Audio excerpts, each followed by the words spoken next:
Starmer is quite right that Farage is duplicitous, but I'm afraid Starmer is equally playing around with sleight of hand in saying that Farage is voting against workers' rights, because the way the rights have been packaged means that if he doesn't like one bit of the law, he's not going to like the rest. So when Starmer says that Farage has voted against scrapping 0-hour contracts, good thing. 0-hour contracts are horrific.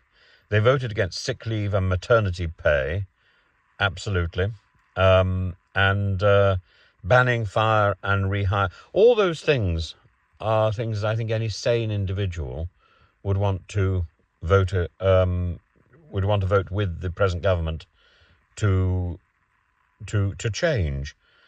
But it's everything else which comes with it in that bill which makes it difficult both for the Conservatives and for Reform to acquiesce. In the case of Farage, I entirely agree with Starmer that I think Starmer says Farage's people, Reform UK, knock on the doorstep people and talk about supporting voters' rights and ordinary people. But in fact, the reality is that in their rare appearance in the House of Commons, and those rare appearances are always backed up by a lot of talking and a lot of questions in Prime Minister's questions, that they don't really play the game, and that I think is a reasonable assumption. As for his idea that he says, and what about the NHS? They want to charge people to use the NHS. Yeah, I think that is ultimately Reform UK's idea. The NHS is failing. There are various options to make the NHS work. One of them is to root out the lazy bureaucrats who are costing us so much money and doing so little.